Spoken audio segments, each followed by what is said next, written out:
Good morning all student. आज आप लोगों को हम एक नई चीज़ बताने जा रहे हैं जिसमें चैप्टर में बायोमॉलिक्यूल्स है, जैविक अणु है बायोलॉजी में, जिसके बारे में हम बताने जा रहे हैं। आज का हम टॉपिक ले रहे हैं sugar. Sugar means carbohydrate. Carbohydrate को ग्लूकोज भी कहते हैं। क्या कहते हैं? और ग्लूकोज भी कहते हैं। ग्लूकोज में फार्मूला होता है। फार्मूला 3 टाइप के होते हैं। कितने टाइप के फार्मूले हैं? 3 टाइप के फार्मूला 3 प्रकार के होते हैं।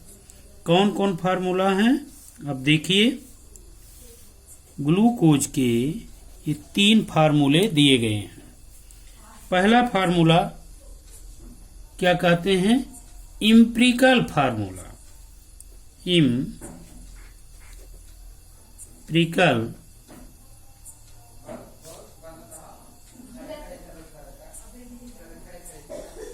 Empirical formula. दूसरा आपका है मॉलिक्यूलर फार्मूला। मॉलिक्यूलर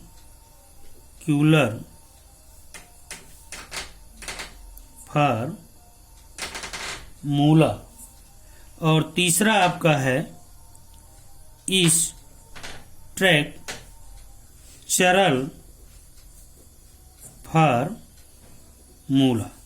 इस प्रकार से ये 3 फार्मूले ग्लूकोज और कार्बोहाइड्रेट के होते हैं। अब देखिए, इम्प्रिकल फार्मूला आपका सबसे पहले ग्लूकोज का CnH2nOn, जहां पर n आपका क्या है? नंबर मतलब अणुओं की संख्या, और इन अणुओं की संख्या से हाइड्रोजन में दुगने अणु हैं और इधर ऑक्सीजन के हैं। मॉलिक्यूलर फार्मूला में आपके मॉलिक्यूलर फार्मूला जो होता है उसका सूत्र होता है C6H12O6, जिसे अणु सूत्र कहते हैं।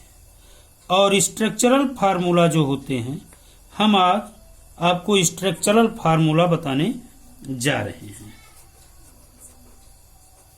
स्ट्रक्चरल फार्मूला बनाने जा रहे हैं, जिसमें आप लोग ध्यान दीजिए कि किस तरीके से ये स्ट्रक्चरल फार्मूला बनता है। सबसे पहले हम एक क्या बना लेते हैं? बेंजीन रिंग नुमा बना लेते हैं। पहले तो बेंजीन करके समझ लीजिए। जो कैकुले ने एक क्या बनाया था? बेंजीन रिंग बनाया था।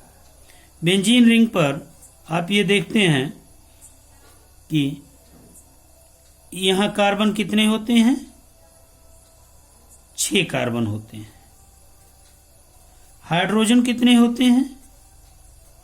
6 हाइड्रोजन होते हैं। 6 हाइड्रोजन होते हैं, जिसका बेंजीन का सूत्र होता है C6H6। इसको हम क्या कहते हैं? आर्थो। क्या बोलते हैं? ये आपका है आर्थो। इधर का भाग आर्थो है, इधर का भाग आर्थो है। इसके नीचे वाले भाग को हम कहते हैं मेटा। क्या बोलते हैं? मेटा। इधर का भी भाग मेटा है और इधर का भी भाग मेटा है। और ऊपर वाले भाग को और नीचे वाले भाग को हम क्या बोलते हैं? पैरा बोलते हैं। क्या बोलते हैं? पैरा। इनके बेंजीन रिंग में इस तरीके से 3 भाग होते हैं। अब हम इनका स्ट्रक्चर बनाते हैं। स्ट्रक्चरल फार्मूला में आप देखते हैं कि बेंजीन रिंग सबसे पहले बनते हैं, जिसमें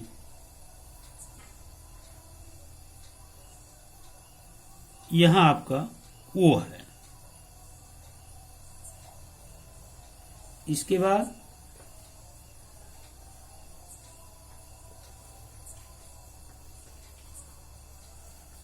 इस तरीके इसका हम संरचना बना लेते हैं।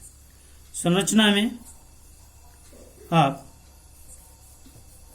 बेंजीन रिंग को कलर भी कर सकते हैं, भर भी सकते हैं। ये आपका बेंजीन रिंग है, जिनका निर्माण कैकुले ने किया था। इसने किया था, कैकुले ने किया था। अब देखिए यहाँ आपका इस बांड पर क्या है, CH2OH, CH2OH। इसके बाद यहाँ आपका OH, यहाँ भी आपका OH, और ऊपर भी आपका OH भी है, यहाँ भी OH।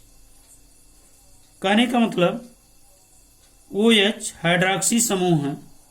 अब इसमें हम देखते हैं कि कितने कार्बन हैं और कितने हाइड्रोजन हैं और कितने ऑक्सीजन हैं।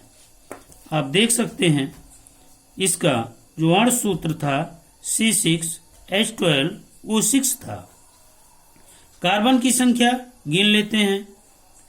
आप यहां से गिनिए, यहाँ एक कार्बन है, यहाँ एक कार्बन है 2, यहाँ एक कार्बन है 3, यहाँ एक कार्बन है 4, यहाँ एक कार्बन है 5 और एक यहाँ दिखाया गया है, इसलिए 6 कार्बन इसमें है और 6 कार्बन आपके अणुसूत्र में है। इस तरीके से अब आते हैं हम हाइड्रोजन पर, देखते हैं कितने अणु हैं। हाइड्रोजन यहाँ पर एक हाइड्रोजन है और एक हाइड्रोजन यहाँ पर है, क्योंकि आप अभी बेंजीन रिंग बनाए थे तो कितने हाइड्रोजन बेंजीन रिंग पे थे, सभी कोने पर हाइड्रोजन को भी दर्शाया गया है कार्बन के साथ। तो एक हाइड्रोजन यहाँ, एक हाइड्रोजन यहाँ, कितने हाइड्रोजन हो गए 2, फिर यहाँ पर है 3 और यहाँ पर है 4, फिर यहाँ पर एक हाइड्रोजन है 5 और यहाँ पर 6, फिर यहाँ पर है 7 और यहाँ पर दिखाया गया है 8 और फिर यहाँ पर अकेला है हाइड्रोजन 9 और यहाँ कितने हैं 2, तो 9 और 2 11 और एक हाइड्रोजन ये 12, इसलिए यहाँ भी कितने हैं हाइड्रोजन 12, दोनों का मिलान करेक्ट है। ऑक्सीजन चेक कर लेते हैं। 1 ऑक्सीजन यहाँ दिया है, 2, 3, 4, 5 और 6। इस प्रकार से ये आपका ग्लूकोज का स्ट्रक्चरल फार्मूला था जो बेंजीन रिंग पर आधारित है। कैकुले ने बेंजीन रिंग का निर्माण किया था। इस तरीके से आज आप लोगों को हम ग्लूकोज के बारे में बताए, जिसे हम कार्बोहाइड्रेट कहते हैं, जो 3 प्रकार के इसके सूत्र निर्धारित किए गए हैं। Thank you.